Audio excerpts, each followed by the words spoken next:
Congresso, Amém. a esse congresso com o tema evangelismo, primeiro congresso digital Bíblia Aberta, iniciativa aí do nosso irmão Márcio Jander. Deus seja louvado pela vida do Márcio Jander, um irmão de visão, um operário da fé. Precisamos ter pessoas como mais trabalhadores como o Márcio Jander. Sejam todos muito bem-vindos. Prazer tê-los aqui conosco. Hoje nós vamos conversar, nós vamos ter uma conversa franca. O tema no contexto é o título, né? É evangelismo. Nós estamos falando sobre evangelismo, mas o título que eu vou estar conversando, que nós vamos estar conversando, é evangelista versus, é isso mesmo, versus ou contra evangelização. Oh, que tema, hein? Que título, hein? Evangelista versus evangelização. Parece até um time de futebol, né? O placar. Quem será que vai ganhar? O evangelista ou a evangelização? Vai depender da atitude e da mentalidade da igreja local. Porque, às vezes, acontece uma queda de braço entre evangelista e igreja. O evangelista, muitas vezes, ele serve, ele atua muito como um papel de um pastor, muitas vezes. Isso é uma linha muito fina, temos que ter muito cuidado com isso. Quando nós falamos em evangelismo, que é o tema desse congresso, você sabe evangelismo. Ah, você faz evangelismo? Qual é o seu evangelismo, né? O evangelismo é o ato, é o exercício de evangelizar. Agora, quando nós pensamos em evangelização, é como nós vamos promover o evangelismo. Ou seja, a grande comissão do Senhor Jesus, o ID, é o evangelismo. Eu vou. Agora, como eu vou? Quais são as estratégias? Como eu vou me preparar? Como eu me consagro no Espírito Santo para poder fazer esse papel de evangelização, de evangelizador ou evangelizadora. Ok? Então, quando nós pensamos nesse título dessa palestra, evangelista versus evangelização, nós não estamos na contramão do evangelismo. E eu vou explicar por quê, porque nós vamos conversar, vamos ter essa conversa franca. Vamos abrir em Filipenses capítulo 3. Eu gosto sempre de dar aquele toque, aquele tom sublime, espiritual, poético, mas real do que é a palavra de Deus. Filipenses capítulo 3. Vocês estão comigo? Filipenses capítulo 3, verso 7. Vamos ler os versos 7 e o verso 8. Olha o que o apóstolo Paulo diz aqui na carta aos Filipenses, capítulo 3, verso 7. O que era para mim lucro, isto considerei perda por causa de Cristo. Então, o que era lucro, o entendimento de lucro na vida dele, de sucesso, de prioridade, passou a considerar como perda por causa de Cristo, ou seja, ele está apontando para Cristo. Sim, deveras considero tudo como perda por causa da sublimidade do conhecimento de Cristo Jesus, meu Senhor, por amor do qual perdi todas as coisas e as considero como refúgio para ganhar a Cristo. Ele está destacando aqui a sublimidade do Evangelho. O Evangelho é o anúncio, são as profecias de que viria um Cristo, um libertador, um Emanuel. Isso é o Evangelho. E que ele se faria homem, viveria entre nós cheio de graça e de verdade, se entregaria por nós e morreria na cruz, ao terceiro dia ressuscitaria e estaria depois à direita de Deus Pai, intercedendo por nós até a sua volta. Isso é o Evangelho. São boas novas de salvação para todo ser humano. A melhor notícia que um ser humano pode receber, a notícia de salvação, de que existe vida e vida em abundância após a morte, que a vida não se resume nesta vida, no aqui e agora, porque se for só o aqui e agora, comamos e bebamos, porque vamos morrer. Não tem limites, porque a vida se resume nessa vida. Não, é muito mais. Ou seja, nós estamos nos preparando, essa sublimidade do conhecimento do Evangelho na pessoa do Senhor Jesus me fez mudar de atitude, mudar de prioridades. Então, isso mexeu comigo. Então, a pessoa, quando ela é adicionada à igreja, quando ela é salva, ela precisa ter esse entendimento, essa sublimidade. E é no conjunto, na coletividade desses discípulos, desses cristãos, discípulos, é que as coisas vão estar acontecendo. Mas precisa acontecer de uma maneira organizada, de uma maneira que possa promover um alvo, objetivo, uma visão, uma estratégia, para que esse grupo de pessoas possa ser cada dia mais eficaz. Eu comecei falando mais poético, falando mais sobre sublimidade do Evangelho, né, que é bom demais, porque o Evangelho realmente mexe conosco, nos faz realmente suspirar quando você tem aquele encontro pessoal com a pessoa. Quem já se namorou, já se apaixonou, sabe? Quando você bate o olho e fala, deu química, é essa, ou é esse. Né? Então, quando você encontra Jesus, quando você entende o Evangelho, essa sublimidade, ela desce do seu cérebro, desce da sua visão, do seu nariz, da sua boca, do seu paladar, e desce com sublimidade para o seu coração, transborda. Isso é um milagre da conversão, da decisão. Então, eu comecei dizendo essa coisa assim para preparar o coração de vocês, porque agora vem pedra, vem pedreira. Né? Agora eu vou começar a ser como Davi, vou começar a tirar umas pedras aqui para derrubar os Davias, para derrubar os Golias. Vamos lá para a terceira, João? Acho que você nem tira a poeira aí de terceira, João. Carta de João, terceira carta de João. Podemos esquecer desse texto, não, viu, gente? Antes de Judas. Terceira carta de João. Vou ainda abaixo aqui nesses pontos. Terceira João, capítulo, ou melhor, versículo 9, né? Terceira João, verso 9. O autor João está dizendo, olha, eu escrevi alguma coisa à igreja, mas Diótrefes, que gosta de exercer a primazia entre eles, não nos dá acolhida. Opa! Não é tudo flores, sublimidade, as coisas acontecem, está cheio do Espírito Santo, tudo vai dar certo na igreja, não. Existem os Diótrefes nas igrejas. Infelizmente. Diótrefes são os controladores, os manipuladores, aqueles pseudos líderes, muitas vezes, que eles tem que ser do jeito deles. Se não for do jeito deles, vai fazer que seja do jeito deles, senão não funciona. Acaba sendo até legalista. Tá vendo porque eu comecei com sublimidade, né? Bem light e tal. Mas é para dizer isso, que existe Diótrefes na igreja. Homens e mulheres. Existem líderes que não têm a motivação certa, ou por pecado, ou porque mercadejam a palavra, ou porque acostumaram em ser líderes, e quando, de repente, a igreja acorda, ou quando começa a surgir novos líderes ou pessoas, ele não gosta. Então, ele está dizendo aqui, o João, que ele escreveu para a igreja, e o Diótrefes, que gosta de exercer a primazia entre eles, não nos dá acolhida. Já aconteceu com você? Eu espero que não. Já aconteceu na sua congregação? Eu espero que não. Mas fique atento. Fique atento, até mesmo com o seu coração. Guarda o seu coração, porque às vezes a gente acha que a gente é dono. Eu tenho 30 anos que eu estou aqui na igreja.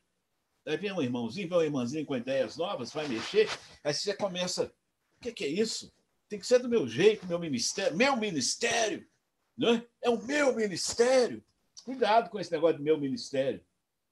Ministério é para ser compartilhado, é serviço para compartilhar, para multiplicar, para preparar, para deixar.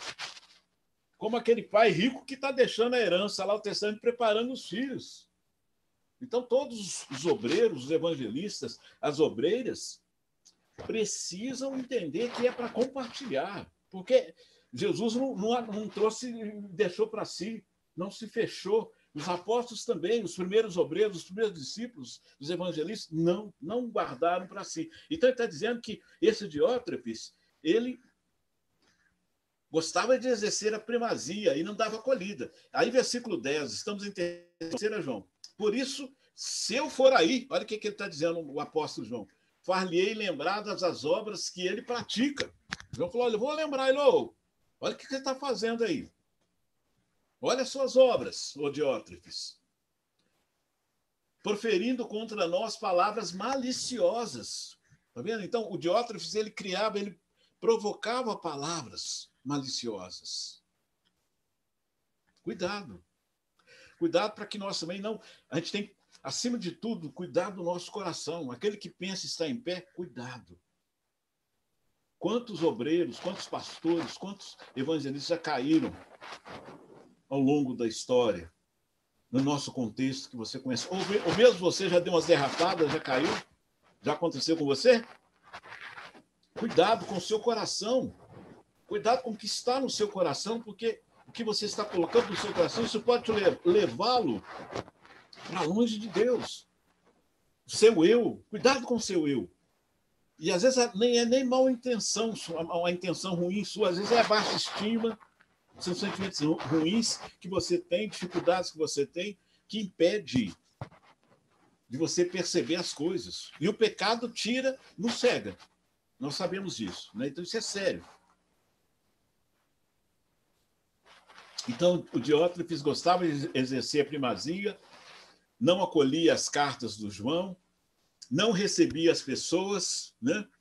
E não satisfeito com isso, parte B do versículo 10, não satisfeito com essas coisas, nem ele mesmo acolhe os irmãos, como impede os que querem recebê-los e os expulsa da igreja.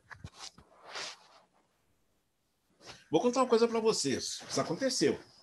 Eu vou contar o milagre, mas não conto o santo. O milagre mal, né? Testemunho. Eu fui fazer uma viagem missionária e fui ficar hospedado na casa de um irmão. Mal sabia eu que tinha um obreiro naquela igreja que soube que eu estava indo para aquela cidade. Sabe o que o obreiro fez? Foi lá na casa do irmão e falou assim, não recebe o missionário, não. Falou para não me receber. Deu uns argumentos lá, contou umas historinhas. Aí o anfitrião, a pessoa que ia me receber, disse assim, não, eu conheço o irmão, eu conheço o missionário. Sei quem ele é, sei da índole dele, eu vou receber, a casa é minha, e eu recebo ele sim. Na minha casa, eu que falo quem que entra. Só que ele não me falou nada, eu não fiquei sabendo disso. Que esse determinado obreiro, evangelista, teve essa atitude. Quando eu cheguei na cidade, comecei a conviver lá, eu percebi que esse evangelista estava casado, estava tendo umas coisinhas, sabe? Estava andando meio estranho, com as moças novinhas. E eu já falei, opa! E eu, sem saber, ele tentou me evitar a minha chegada, porque ele sabia que está chegando um homem mais experiente, um homem que vai perceber, vai saber que eu estou tendo atitudes erradas. Então, ele, com medo disso, de mim, ele tentou barrar a minha entrada. Aconteceu isso. Infelizmente. Tempos depois, eu visitei ele novamente, eu sabia que ele estava tendo esse problema, eu falei com ele, afasta dessa situação. Fui na casa dele com a minha esposa. E ele negou. E eu falei assim, eu estou saindo da sua casa, e ao sair da sua casa, eu vou sacudir a poeira dos meus pés, porque o seu sangue não está comigo. Você não ouve, você não está arrependendo, não está tendo uma atitude boa. E aí, ele me ignorou. Tempos depois, ele afastou da fé. Casou novamente, rolou, muito rolo. Por quê? São os diótrefes, são as pessoas que estão, às vezes, em igreja. Felizmente, é muito pouco no nosso meio. Muito pouco. Mas pode aparecer. Nós devemos estar atentos a esse tipo de pessoa no nosso meio. Na sua congregação tem evangelista TI? Eu chamo carinhosamente evangelista TI. Evangelista TI é o tempo integral. Né? O Renato, que deu uma mensagem aqui anterior, aqui, falou, eu sou evangelista tempo integral. Ou seja, ele está disponível em tempo em tempo integral na igreja, para servir, para cuidar. E até às vezes eu comento com pessoas assim, quando as pessoas falam assim, eu não trabalho para a igreja, pelo fato de eu receber sustento, eu não trabalho para a igreja, eu trabalho com a igreja. É diferente. Às vezes nós usamos essa expressão, eu trabalho para a igreja. Não, você pode trabalhar lá para um serviço, para não sei o que lá, mas na igreja você trabalha com a igreja. Nós somos parceiros, nós somos juntos, nós somos partes integrantes, independente se eu recebo sustento ou não. Independente se o meu coração é tempo integral, se eu tenho sustento ou não para fazer o trabalho. Então, o obreiro, o evangelista, ele tem um coração na obra.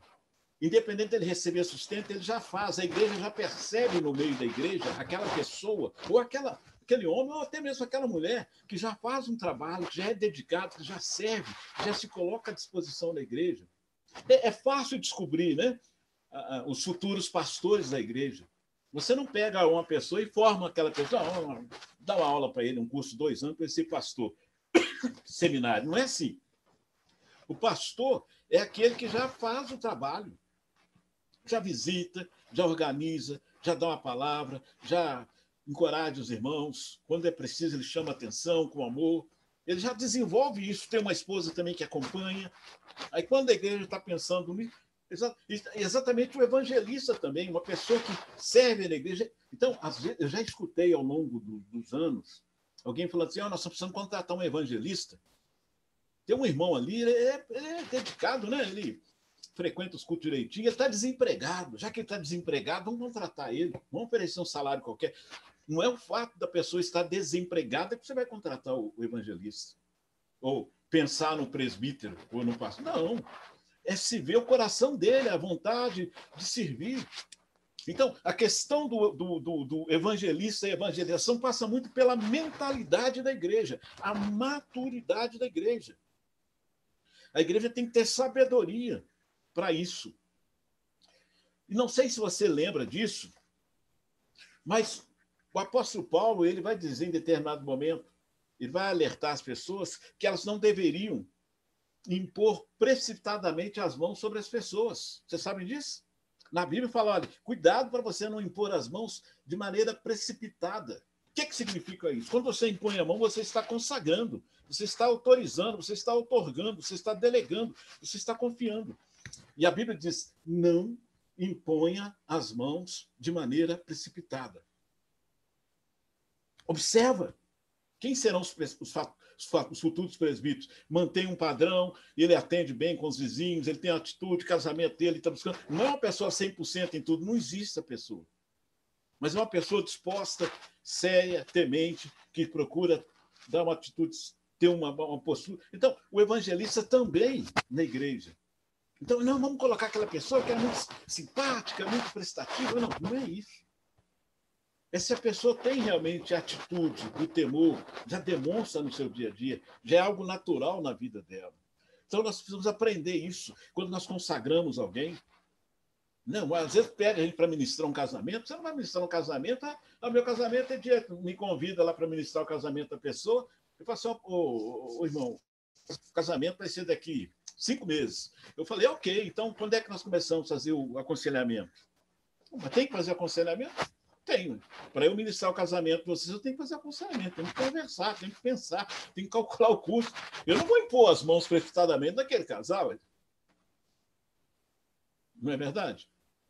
Eu vou fazer isso. Está aqui o nosso irmão Marcos Cerqueira, que está conosco aqui na live, está ministrando um aconselhamento para um casal, e breve aí vai celebrar o casamento, mas separando o tempo. Quem conhece o Marcos sabe, sentando ali com aquele casal.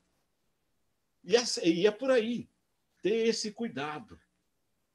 Então, na sua congregação já tem obreiro de tempo integral? Já tem evangelista de tempo integral? Ou tem pessoas que têm o coração integral, mas não têm o sustento, trabalham num trabalho fora, né, da igreja, mas tem um coração, serve, ou é um grupo de homens, de pessoas que organizam a liderança. Então, a gente tem que estar observando isso para a gente pensar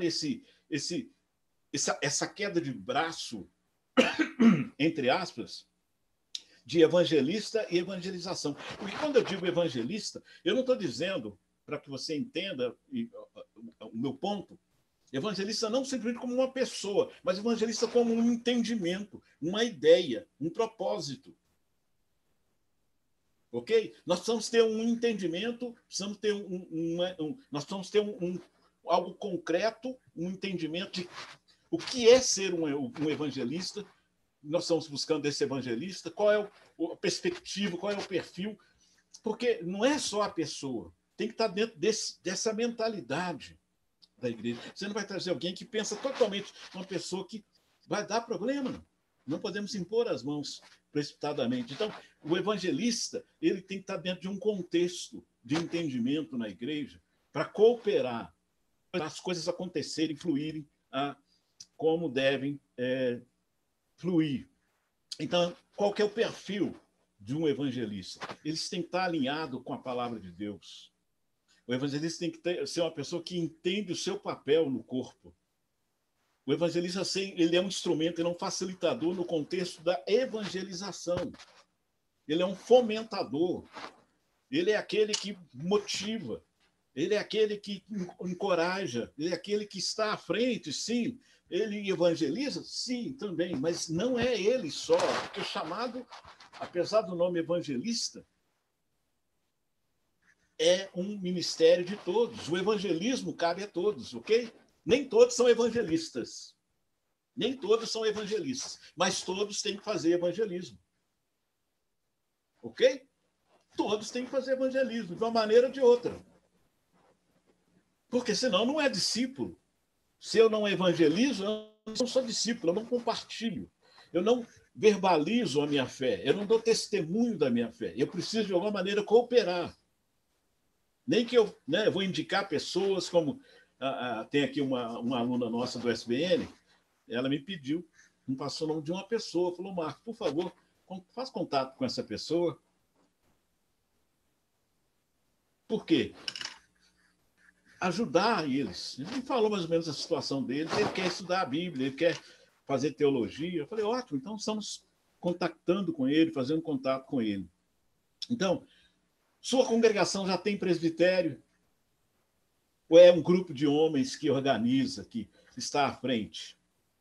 No mundo evangélico, percebam que no mundo evangélico não se dá tanta importância.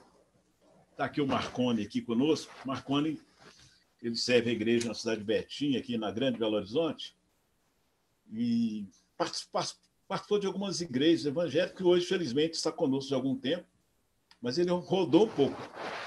Não se enfatiza muito, Marconi, essa questão de evangelista, né? Que é um chamado, que é um ministério na igreja. Se dá muito valor ao presbítero, às vezes ao pastor, mas evangelista não se fala tanto como deveria. Então, por que isso? Mas é algo que é bíblico, que é importante, que está no contexto da igreja, o papel do evangelista. Deixa eu tomar um gole d'água. O papel do evangelista, Efésios capítulo 4. Vamos lá para Efésios, Gálatas, Efésios 4.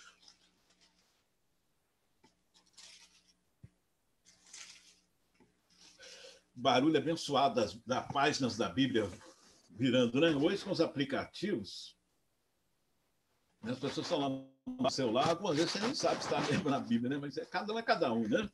Então, Efésios 4, versículo 10, diz assim, Efésios capítulo 4, versículo 10. Efésios 4, verso 10. Aquele que desceu é também o mesmo que subiu acima de todos os céus para encher todas as coisas. Quem é que desceu e também subiu? O Senhor Jesus. Subiu acima de todos os céus. Com qual propósito?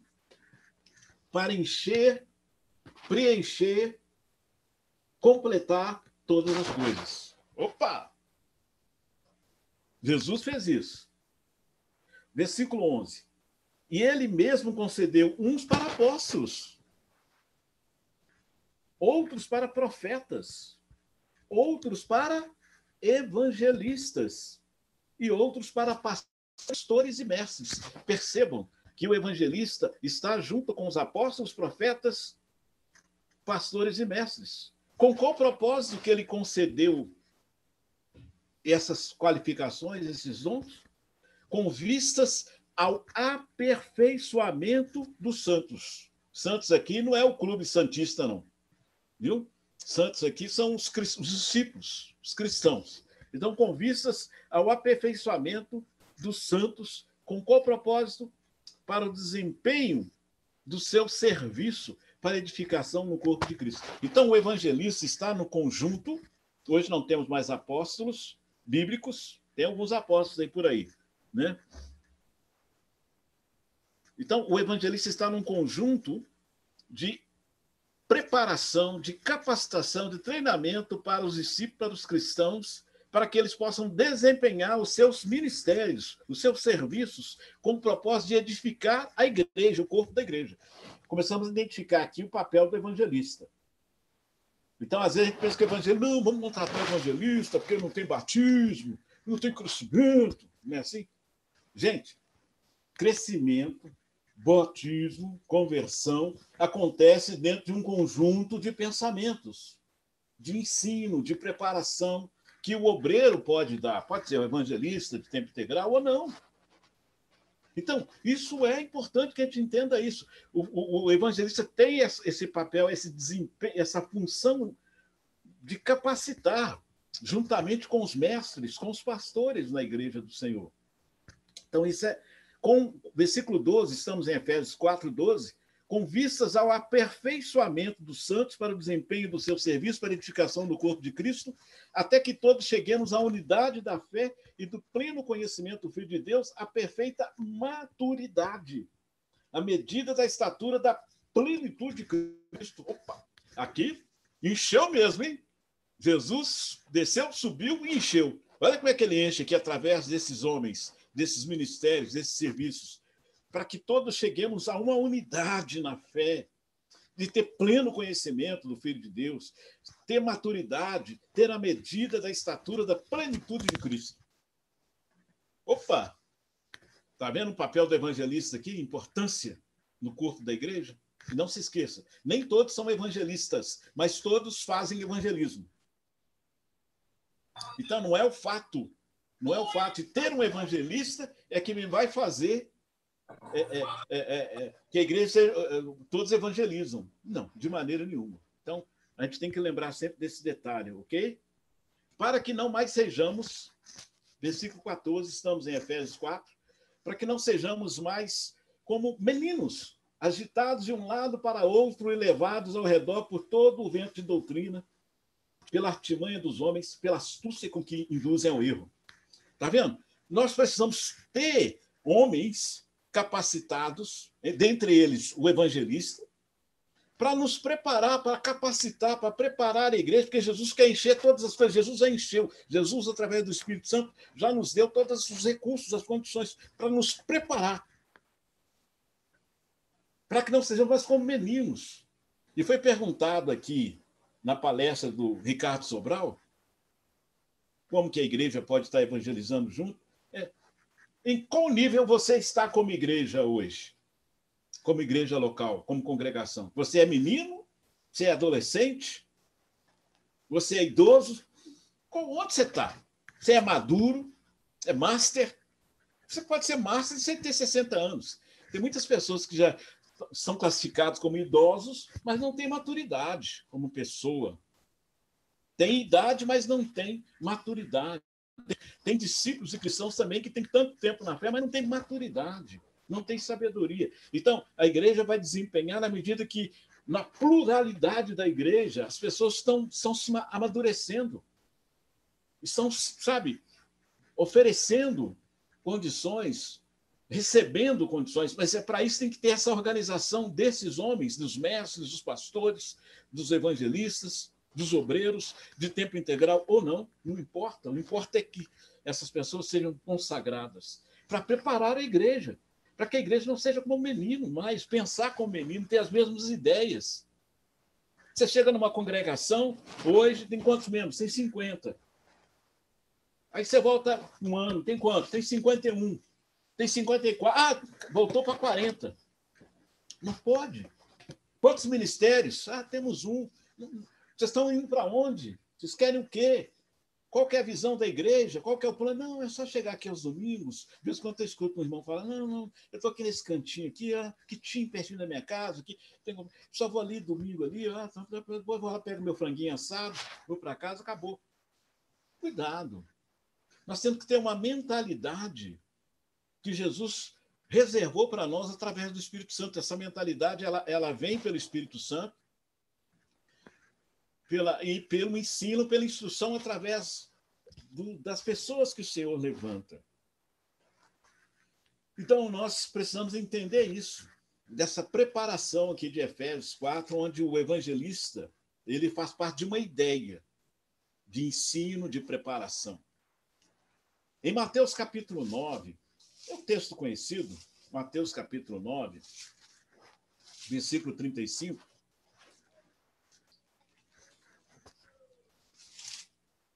Mateus capítulo 9, está lá no início, né? Mateus 9, 35. Ok. Mateus 9, 35. Jesus percorria. Está vendo que Jesus não era uma pessoa parada. Ele percorria, ele ia, ele não esperava. Né? Ele ia. Então, Jesus percorria todas as cidades e povoados ensinando. Olha aí, já dando um exemplo que é a importância do ensino nas sinagogas, né, onde os judeus estavam. Ele pregava o evangelho do reino, ele curava toda sorte de doenças e enfermidades. Vendo, diz o versículo 36, vendo ele as multidões, compadeceu-se delas, vendo. Se nós não vamos, se nós não nos colocamos à disposição, nós não vamos ver. Fulano adoeceu. Lázaro adoeceu, oh, Jesus. Lázaro, lá de Marta e Maria, adoeceu, mas ele é Jesus, ele sabe. Jesus esperou ele morrer, aquela coisa toda. Quando ele chegou lá, as irmãs foram até muito delicadas com ele, mas deviam estar muito chateados com Jesus. Seguraram a onda. Se o senhor tivesse chegado um pouquinho antes, Jesus, o senhor cura, né? Mas Jesus sabia o que estava para acontecer. Então, para as coisas acontecerem, você tem que ver. Esse ver significa perceber, ter compaixão, o sangue ferver. A sublimidade que nós lemos lá em Filipenses começa a tomar conta de nós. Nossa, aquela família ali, aquelas pessoas ali precisam demais do Senhor Jesus. Mas não tem nenhuma calça ali. Olha a porta lá, não tem nem banheiro, não tem nem porta no banheiro. Vamos ajudar, vamos servir, vamos criar uma situação. Igreja, vamos juntos. A sublimidade do Evangelho. Um senhor que converteu com mais de 70 anos, católico tradicional, converteu, se tornou membro ativo da Igreja de Cristo, morava na favela. Mas ele tinha um dom, ele era analfabeto. Mas ele entendia o papel dele de evangelizar, de amar, de perceber as coisas. Ele saía durante a semana nas casas que tinham jardins com flores e pedia, olha, no domingo eu posso pegar aqui umas flores, só pode deixar, não se incomodaria, que eu quero levar as flores para poder... Eu sou cristão, aqui da Igreja de Cristo, aqui da David Machado. Eu gosto de levar flores para colocar lá no altar, lá no púlpito, para poder embelezar. Ele falava, ele testemunhava. E domingo ele chegava no prédio da Igreja do Alípio de Melo com flores. E ele colocava lá na jarra. E ele só tinha um paletó surrado. Infelizmente, eu converti. Eu tinha 3, 4 meses de conversão, que eu conheci ele só 3, 4 meses. Um homem me impactou a minha vida, um homem analfabeto que morava na favela. Eu ia na casa dele de segunda-feira, eu tinha um estudo bíblico lá que ele convidava pessoas. Eu tive o prazer de conhecê-lo 3 meses. Mas impactou a minha vida até hoje. Até o nome dele, o seu Florentino. Ele chegava mais cedo com um paletó surrado, ele ficava na porta do prédio da igreja, analfabeto, e recebia os irmãos com um abraço. Seja bem-vindo, irmão! Seja bem-vindo, irmã! Fazia questão de abraçar um por um. Os irmãos que viram o dia que ele morreu na casa dele, foi assim, e começou a citar o nome dos irmãos, declamar, começou a falar um a um os membros da igreja. Olha que coisa mais linda. Foi a maneira como o Senhor o levou. Estevão viu a glória, viu Jesus em pé, mas o seu Florentino, ele viu os irmãos, ele via a glória de Deus na vida dos irmãos daquela congregação no Alipe de Melo, na Grande Belo Horizonte. E foi citando um a um os nomes, e foi assim que ele inspirou o seu Florentino. Lindo, lindo a história desse homem analfabeto, que converteu já idoso, morador de favela. Que testemunho incrível. Então, eu e você, aqui, ver as multidões, perceber, se eu e você, se a igreja não for, se a igreja não perceber, a igreja tem 2 propósitos, só 2 propósitos. Não, é muito fácil decorar os 2 propósitos da igreja, só 2. O primeiro propósito da igreja é reunir o povo, e o segundo é espalhar o povo, para levar o evangelho durante a semana. Aí domingo reúne de novo. É simples assim. Os irmãos precisam aprender isso. A gente reúne e espalha, reúne e espalha. Durante a semana reúne nas casas, reúne em diversos lugares, reúne testemunhando a boca de Jesus, o abraço de Jesus, da igreja, os braços de Jesus em vários lugares. Só 2 propósitos, não tem segredo. Então, quando tem homens que Deus oferece, capacita e prepara para servir a igreja, eles vão ajudar a cuidar disso, a dar essa visão, a não perder esse foco. Então, Jesus, vendo as multidões, ele compadece, porque elas estavam aflitas, exaustas, como ovelhas que não têm pastor. Então, ele se dirige a seus discípulos e vai dizer a famosa frase. Nós temos irmãos cearenses aqui presentes, né? O irmão Vandenberg, que deu a palestra anterior, ele é do Ceará, e eu tive o prazer de conhecer meu amigo Vandenberg, tem algumas fotos com ele, nós dois lá no Enoch, um amigo meu de 30 anos a mais, o Vandenberg. Então, Jesus disse, rogai, pois, ao Senhor da Seara que mande trabalhadores, mande mais cearenses. Então, Vandenberg é cearense, mande mais cearense, mande mais pessoas de Porto Alegre, Carioca, pessoas de Betim, de todos os lugares, mas não só cearenses. Né? Rogai ao Senhor da Seara. E Jesus está pedindo aqui, esse pedido de Jesus, Mateus 9, 35, 37, perceba, talvez você não percebeu isso. A necessidade, o que Jesus está dizendo aqui, a gente bate muito no foco de que devemos, nesse texto de Mateus 9, 35, 37, a gente bate muito na tecla que nós devemos rogar ao Senhor para mandar mais trabalhadores, não é isso? Mas tem uma coisa aqui que está muito real. É a necessidade de se organizar como igreja, como povo de Deus. Como que eu vou atender as ovelhas que estão aflitas, as ovelhas que estão cansadas, se eu não me organizar como igreja? Jesus comprou, e Jesus vai pagar. Essa igreja está sendo a igreja está sendo preparada, né, em Jesus. Jesus vai dizer lá em Mateus 13 que ele vai edificar a sua igreja. As portas do inferno não vão prevalecer. E em cima da declaração do Pedro de que ele era o Cristo, ele iria edificar a sua igreja. Depois, lá em Atos, vai dizer que ele comprou a igreja com seu sangue, que os presbíteros deveriam pastorear e cuidar da igreja. O Paulo vai dizer isso. Então, o que Jesus está dizendo aqui é o seguinte, nós precisamos rogar para mais trabalhadores, mas nós precisamos ser organizados. Nós precisamos receber os trabalhadores, nós precisamos oportunizar, nós precisamos criar uma estratégia, criar um ambiente na igreja para que os trabalhadores possam exercer plenamente as suas funções, através de diversas situações da igreja, de ministérios, quando chega um irmão mais novo, já preparar, já animar, já motivar, já ter esse ciclo. É importante que tenha isso, e nós temos dificuldade nisso. Muitos aqui não estavam na palestra do Ricardo Sobral. O Ricardo Sobral falou um negócio. Ricardo Sobral falou uma verdade de uma pesquisa. Ele disse o seguinte, igrejas que têm, a maioria das pessoas tem mais de 20 anos na fé, não cresce. Seria como se não fosse trágico. Por quê? Acomodou. A igreja precisa ter sangue novo, novos. E os mais velhos na fé, por isso que a Bíblia diz que nós devemos ensinar os velhos a sonhar. Ele deve interagir. Não pode acomodar. Os novos chegando e percebendo, porque às vezes o jovem chega, ele quer fazer, ele quer acontecer, ele quer o primeiro amor, aquele clima todo. E a gente está, calma, isso não é bem assim, não. Então eu não vou. A gente tem que ir, a gente tem que encorajar, a gente tem que aplaudir. Faz uma coisa errada. Não, continua, é isso mesmo, vai dar certo. O irmão tem uma ideia, porque o novo na fé, o jovem, ele tem N contatos, mas nós temos 20 anos na fé, a gente já não tem muitos contatos, a gente vai perdendo os contatos com pessoas, porque a gente se fecha tanto na igreja. E esquece que a igreja tem dois propósitos: reunir, se fechar, mas abrir e espalhar. Mas o tempo vai passando e a gente vai perdendo esse desejo.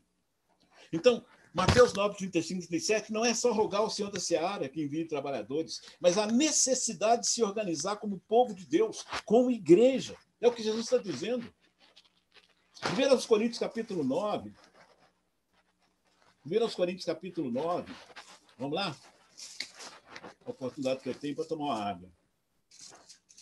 1 Coríntios capítulo 9, verso 11 e 12. Alguém pode ler? Quando você toma água. 1 Coríntios capítulo 9, versos 11 e 12. Por favor. Cadê Coríntios? Ele sumiu aqui na minha Bíblia. Todos acharam? Estão comigo? 1 Coríntios capítulo 9. Quem pode ler? 11 e 12. Pode abrir o microfone e ler. 1 Coríntios, capítulo 9, versículo 11 a 12.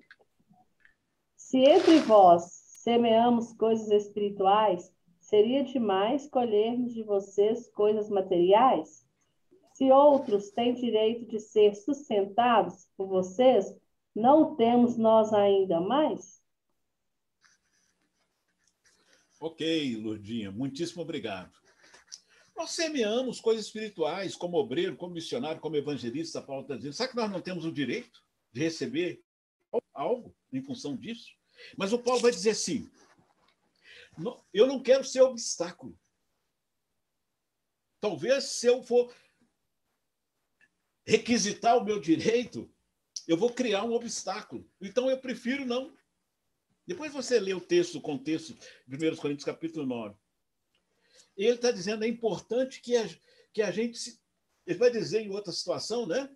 Em Coríntios, aí, que tudo faço pelo Evangelho. Ele está dizendo, eu não quero ser obstáculo. E muitas vezes nós, aí entramos na questão do evangelista, o evangelista ele tem atitudes que criam obstáculo. Não, não é hora não. Que não, vamos treinar a pessoa para evangelizar, vamos fazer. Não é hora não. Vamos pensar daqui 2 anos consagrar a preso. Não está cedo, é obstáculo. Não está bom do jeito que está. Não quer mexer. É zona de conforto ou quer continuar à frente das coisas. Acha que é isso. Não. O que nos faz à frente não é o servo, é a decisão, é o coração. Se eu estou servindo, se eu faço, não é título, não é nada que vai fazer diferença. Né? Infelizmente, outra notícia. Determinado. Um irmão me ligou, mandou uma mensagem, tempo desse atrás, falou assim, meu irmão, eu preciso de sua ajuda. Domingo, chegamos lá para o culto, uma cidade do interior aí, por aí fora no Brasil. Chegamos lá para cultuar domingo, chegou lá, o prédio estava trancado. Trancado? Por quê? O evangelista trancou o prédio, colocou cadeado lá e tirou as chaves. Só ele. Mas por quê? É porque nós chamamos a atenção dele que ele já divorciou e está mexendo com moças aí. Nós falamos com ele que está errado. O que eu faço? Como é que nós podemos resolver isso? Precisamos de ajuda aqui. Igreja pequena. Isso nem é obstáculo, não, né? Gente, o evangelista ele aumentou o sarrafo. Se é 2 metros a altura máxima, ele foi para 10 metros. Né? Ai, que mau testemunho, que exemplo. Eu sou dono da igreja. Não é assim? O prédio é meu. Quando a gente é menino, aquele negócio, deixa eu jogar aí, porque eu sou o dono da bola. Eu sempre tinha uma bolinha lá que eu levava, porque tinha uns caras que jogavam muito, eu falei, gente, a bola é minha, não esquece não, hein? Se não me escolher aqui, eu levo a bola. Parece menino, né? Parece menino. Tranca o prédio da igreja. Olha que absurdo. Falei com o irmão, você tem uma garagem, você tem um lugar onde você pode ir? Tem. Vou estar conversando aqui com os pastores, nós vamos programar aqui, nós vamos passar um fim de semana com vocês aí, rapidamente, breve, assim fizemos, foi feito. E acompanhar. Porque uma pessoa dessa, esse Diótrefes, é um Diótrefes, né? parece a palavra até diótrefes. Tranca o prédio da igreja, eu sou dono, se não for do meu jeito. Oh, para com o Dilson, Wilson. Né? Isso acontece, felizmente, são poucos os casos. Mas se nós estamos dando munição para determinadas pessoas, eles podem se tornar isso. Não é assim que eles falam, os psicólogos, os terapeutas? Vai deixando seu filho, vai deixando. Nós que somos mais velhos já ouvimos isso muitas vezes, né? Vai deixando, vai. Vai ver quando ele se tornar mais velho, o que vai fazer com você? E acontece, né? Acontece. Vai dando linha, vai dando munição. Então, o evangelista, ele cuida. A igreja tem que ter homens, obreiros, que cuida, que ama, que não domina, né? que está cuidando. Então, Jesus, ele sempre nos fala isso, e aqui Paulo tem essa atitude de não ser obstáculo para a igreja. Pelo contrário. Agora, eu tenho uma notícia que eu acho que é importante. Irmãos, o que aconteceu com Paulo não tem que acontecer conosco. O que aconteceu com a igreja lá em Corinto, que tinha todos os dons, fazia e acontecia com os dons lá, dons de línguas, não sei o que lá mais, e tudo mais, mas era uma igreja no pecado. E que tinha uma atitude muito errada de não valorizar, de não honrar homens como Paulo, de deixar Paulo constrangido. Então, nós não podemos ser como essas pessoas, esses discípulos iniciais. Nós precisamos valorizar os obreiros, os irmãos, os evangelistas. Nós precisamos ser cooperadores. Irmãos, nós somos cooperadores. Nós somos cooperadores. As nossas ações, os nossos planos têm que estar em harmonia com a vontade de Deus. Nós somos cooperadores. Nós somos parceiros, amigos. Nós estamos aqui para servir uns aos outros. Nós não fazemos as coisas por constrangimento. Olha lá 1 Pedro, capítulo 5. Estamos quase no final já. 1 Pedro, capítulo 5. Depois de Hebreus, né? Aí vem Tiago. É isso mesmo, né? 1 Pedro, depois isso mesmo. 1 Pedro, capítulo 5. Versos 2 e 3. Diz o apóstolo aqui: pastoreai o rebanho de Deus que há entre vós, não por constrangimento. A igreja tem que ser pastoreada e cuidada, não é por constrangimento, não. É de maneira espontânea, de maneira voluntária. É o que Deus deseja, é como Deus quer. Nem por ganância. Infeliz sorte da ganância. Gente, o que tem de ganância aí no meio, felizmente não no nosso meio, mas no mundo evangélico, religioso, o que tem de líder ganancioso. Minha esposa estava numa igreja, antes dela conhecer a Igreja de Cristo, antes dela me conhecer, que ela desistiu, ela começou até a fazer seminário, ela estava interessada em participar e tal, começou a fazer, mas quando ela começou a perceber os bastidores, ela ficou chocada. No dia do aniversário do pastor, a igreja perguntou: o que o senhor quer, pastor? Eu quero um carro 0 quilômetro. A igreja deu. Ela começou a assustar com isso. Falou: mas a maioria não tem carro 0. Por que ele está pedindo um carro? Pediu um carro melhorzinho, tá, para o trabalho, 0 quilômetro, a igreja deu. E ela começou a ouvir coisas. Eu falei: espera aí, já tem alguns anos que eu estou aqui, eu não entendia isso, eu só congregava, vinha no culto, participava da escola dominical. Agora que eu estou fazendo seminário, estou vindo aqui, olhando, estou ouvindo coisas. Aí foi quando ela me conheceu. E eu conheci ela também, e nós começamos a pensar em namorar, convidei alguns pastores para me ajudar, para nos aconselhar, para poder a gente, então, oficializar o namoro e casar. Então foi isso. Porque a ganância é muito grande.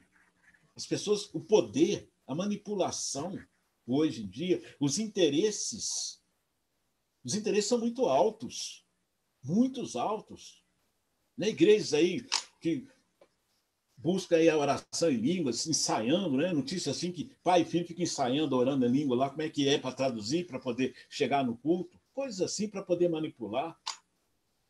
Manipular dizendo que está doente, que está isso, que está aquilo. Ou se você não fizer isso, você não vai ganhar. Se você não participar disso, você não ganha. Se você não ofertar, se você não der o dízimo, você não pode participar da ceia, você não pode isso, você não pode aquilo, Deus não pode. Sabe? Uma série de situações que não está na palavra. são dominadores, são homens que estão, felizmente, não são todos, mas infelizmente tem, e muitas dessas igrejas tem pessoas que estão lá porque querem viver nessa mentira, muitas vezes.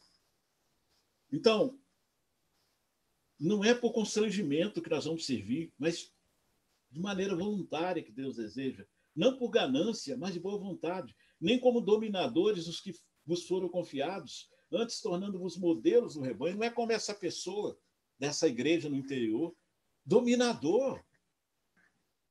Não é do meu jeito, vai ter que ser do meu jeito. A chave é minha, eu fecho o prédio, eu comprei esse banco, não pode.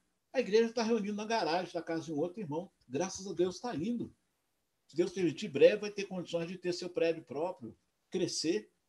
Mas os dominadores, os diótrefes, estão por aí. Sobre as congregações, as igrejas, nós precisamos entender que existem muitos modelos, até que nós cheguemos a ter uma organização bíblica com pastores, presbíteros, com diáconos, com evangelistas, que é o ideal, a igreja possa buscar essa maturidade. E até que isso chegue, as igrejas se reúnem com obreiros, com líderes que se reúnem como líderes, homens que se colocam à disposição para servir, não é assim? Mas nós devemos tomar cuidado. Isso não pode ser isso é apenas transitório. Nós precisamos pensar em como podemos amadurecer e crescer para logo sermos uma igreja madura, possamos crescer em todas as direções, para que possamos ter mais e mais pessoas de tempo integral, obreiros, enviar, nos preparar, nos capacitar, ter presbíteros, ter, né, homens e mulheres servindo mais no ministério. Então, não é errado em si, mas nós devemos tomar cuidado para que, às vezes, essas reuniões e grupos não seja algo que vire uma rotina na igreja. 5, 10, 15 anos, 20 anos, 30 anos, e não muda. É preciso realmente pensar, motivar, crescer, ser desafiado, desafiar a igreja, pensar nessas coisas, buscar essa organização bíblica o mais rápido possível. Mas devemos honrar esses homens que estão separando o tempo. Às vezes, homens que têm seu trabalho cansativo e ainda separa tempo, né, para servir, para visitar, para encorajar, para ministrar. Não é fácil. Então, a igreja precisa sempre estar atenta. E aí a igreja chega naquele ponto. Agora temos dinheiro. A igreja juntou, está no caixa, tem dinheiro. Agora vai. Agora vai. Agora nós vamos contratar um evangelista. Vamos contratar um evangelista. Porque agora nós temos dinheiro. Mas vamos contratar um evangelista de tempo integral. Vai resolver? Será? Será que contratar um evangelista não quer dizer simplesmente que eu estou dizendo que eu vou ficar na minha zona de conforto? Agora a gente vai ter um evangelista. Alguém para pregar, alguém para evangelizar, alguém para fazer isso. Nós sabemos que é mentalidade, é um grupo, é uma atitude, é uma ideia, não é uma pessoa. O evangelista, por si só, ele precisa estar dentro de um conjunto de ideias concretas, de planos de ação, de visão, para que as coisas aconteçam. Senão caem naquele mormaço. E aí começa a pressão no evangelista. Vocês querem ver uma coisa que é horrível para um evangelista? Eu chego lá agora, nós temos uma congregação nova lá em Sete Lagoas, né, em Seven Lakes. Está lá o evangelista lá. E eu chego lá para visitar o evangelista, a primeira coisa que eu pergunto a ele, qual que é? Quantos batismos? Oh, para com isso, né? Você que vai ver posteriormente, você que não está aqui em tempo real, depois vai ter a oportunidade de acompanhar no YouTube, no canal da Udiba, essa palestra. Misericórdia! Quantos batismos? Primeiro que a gente tem que parar com esse negócio de quantos batismos, são quantas conversões. Nós não somos a igreja do batismo. Eu não sou da igreja do batismo. Paulo não batizava, Jesus também não batizava. Eu não sou da igreja do batismo. Eu já tive a oportunidade de ministrar batismo em várias pessoas, mas no contexto da conversão. Então, para com essa ideia. Quantos batismos? É uma pressão, sabe, sobre aquela pessoa. A primeira coisa que o irmão lá fez quando batizou 2, ele foi publicar nas redes sociais da igreja, que era 2. Parece que tira 50 quilos das costas. É um peso. Irmãos, estamos orando pelo crescimento da igreja, pela maturidade. Ele publicou recentemente, tem pessoas que estão estudando a palavra. Vamos orar, vamos encorajar. o trabalho sério, o trabalho organizado vai trazer fruto. Mas essa pressão que existe no nosso meio, quantos batismos, de tal, sabe, é muito ruim isso na cabeça da igreja. E, principalmente, que não é para o evangelista que nós temos que perguntar isso, não. Quantas conversões a igreja? Não é ele. Né? Parece aquele atacante, centroavante de um time, né? Se ele não marcar gol, o problema é ele. Mas tem mais 10 jogadores, até o goleiro para bater pênalti, para fazer um gol. Mas não teve gol, o problema é o artilheiro. Deixou de fazer 2 jogos, 3 jogos, tem que mandar ele embora, tem que deixar na reserva. Não é futebol, não, gente. Nós trabalhamos em equipe, em harmonia, em amor e na misericórdia, encorajando. Porque realmente faz a diferença. O apoio, o trabalho em equipe. E a conversão não é só de um, é de todos. Alguns sabem que temos uma congregação aqui na Grande Belo Horizonte, que um irmão que era vigilante, trabalhava dia sim, dia não, esse irmão, ele conheceu alguns jovens de 15, 16 anos, lá no bairro dele, começou a jogar futebol com esses jovens. Não era evangelista de tempo integral, tinha um coração na obra, jogando futebol, e um dia ele falou com os jovens, vamos lá em casa tomar um suco? Minha mulher preparou um suco. Aí convidou, levou uns 8 para a casa dele para tomar o suco lá.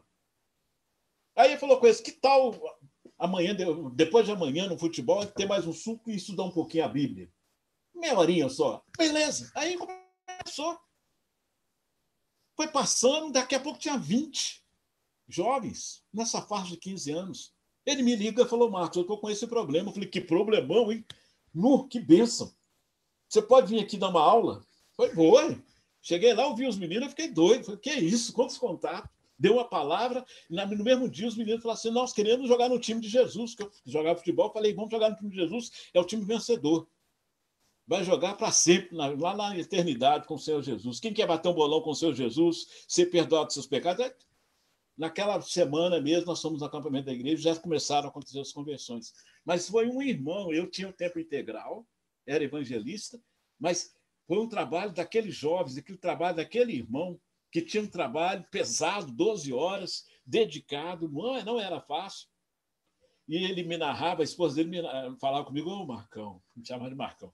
Ô Marcão, os meninos vêm aqui, faz xixi no vaso, tudo de qualquer jeito, suja o vaso, tudo. Mas ela dizia assim, glória a Deus, depois eu limpo, o importante é que eles vão converter e vão mudar. E hoje a maioria deles converteu, foram para faculdade, casaram, estão servindo, a igreja está lá. Porque tem que ter uma percepção, um sistema, uma visão, uma ideia. Não é em torno de uma pessoa. Não é uma pessoa. É a atitude que nós devemos ter. Evangelista é atitude. Evangelismo é de todos, cabe a todos. Então, que você não se esqueça disso, desse cuidado, desse chamado que Deus tem para as nossas vidas, que Pedro também está nos chamando para cuidar de maneira correta, com temor, com a atitude certa. E as reuniões administrativas, os cuidados, a liderança, eu estou voltando a esse ponto, cuidado, vamos pensar, vamos renovar, vamos criar situações para logo, logo pensarmos em como podemos ser mais e mais como uma igreja que Deus deseja que tenhamos. Temos evangelista agora? Temos, porque temos dinheiro, mas cuidado. O evangelista ele é para capacitar, para preparar, para ser um instrumento, um motivador, para encorajar a igreja dentro de uma ideia, dentro de um conjunto de ações. Não ele simplesmente ir para fora, trabalhar lá fora, na rua, que eu sou evangelista. Não, é trabalhar com a igreja e trabalhar com os lá de fora. Cuidado, então, com essa pergunta clássica. Quantos batismos? São quantas conversões? Paulo escrevendo a Tito. Estamos terminando aqui, Márcio.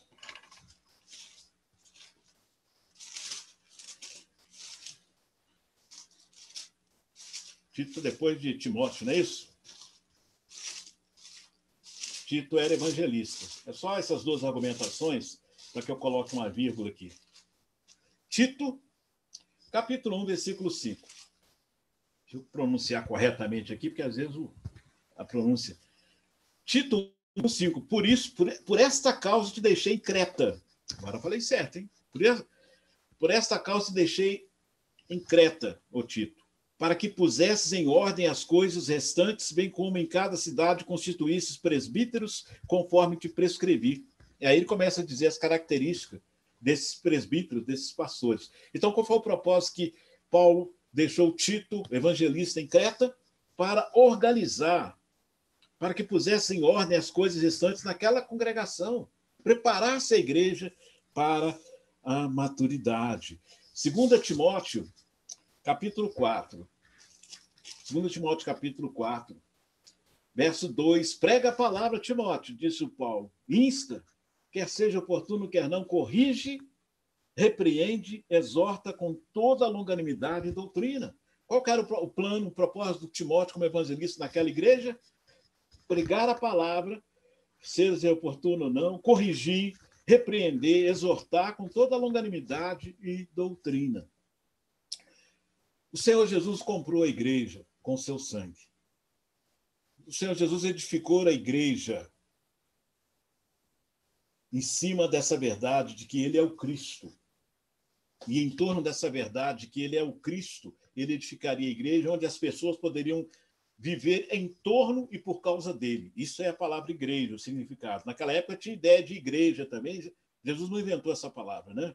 A ideia de condomínio, como se fosse hoje. Um grupo que se reúne em função de, não só a ideia dos chamados para fora, mas Jesus está falando, eu vou edificar a minha igreja, que vai reunir em função da minha pessoa, dessa verdade que eu sou o Cristo.